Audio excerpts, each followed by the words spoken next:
اچھا اور نیک انسان جتنا مرضی نیک اور پرہیزگار ہو، لیکن وہ اپنے بڑوں سے یہی کہے گا کہ مجھے کچھ سکھا دو، کچھ نصیحت کر دو، تاکہ میں اس پر عمل کر کے اور عمل اچھے کروں، اپنے اخلاق اپنی عادات اچھی کروں۔ حضرت امیر معاویہ رضی اللہ تعالیٰ عنہ کی خوبصورت عادتوں میں سے ایک بہت ہی خوبصورت عادت یہ تھی کہ آپ نے ایک بار حضرت عائشہ رضی اللہ تعالی عنہا ام المومنین، مومنوں کی جو ماں ہے، اس کو کہا اماں جان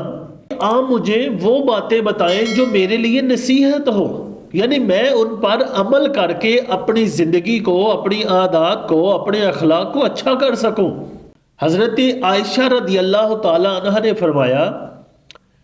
کہ میں آپ کو وہ باتیں بتاتی ہوں جو نبی علیہ السلام نے بیان فرمائی کہ نبی کریم صلی اللہ تعالیٰ علیہ وآلہ وسلم نے فرمایا کہ جو شخص لوگوں کے ناراضی ہونے پر اللہ کی رضا تلاش کرے، یعنی لوگوں کی پرواہ نہ کرے، صرف اللہ کو راضی کرنا ہے، یہ نہیں کہ ہم اپنے رشتہ داروں اور اپنے قریبی لوگوں کی وجہ سے اللہ کو ناراض کر لیں۔ آسان کر دوں بات کو کہ ہم اپنے رشتہ داروں کو، دوستوں کو خوش کرتے ہوئے اللہ اور اس کے رسول کی نافرمانی کریں اور اللہ ناراض ہو جائے۔ جو شخص ایسا ہوگا کہ یعنی لوگوں کی پرواہ نہ کرے، اللہ کی رضا کی ہی پرواہ کرے، تو اللہ تعالیٰ اس کو لوگوں کی محتاجی سے بچا کر رکھے گا، کسی کا محتاج نہیں کرے گا۔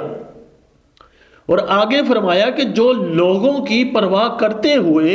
اللہ کی ناراضگی کرے گا، اللہ کو ناراض کرے گا، اللہ کے احکام کی نافرمانی کرے گا، تو اللہ تعالیٰ اس شخص کو ان لوگوں کے سپرد کر دے گا۔ یعنی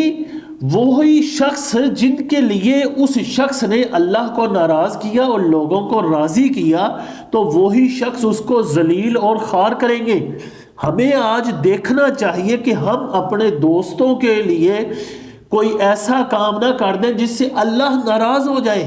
ورنہ وہی دوست، وہی رشتہ دار، وہی لوگ آپ کو پریشان بھی کریں گے، ذلیل بھی کریں گے۔ اللہ تعالی ہمیں عمل کی توفیق عطا فرمائے۔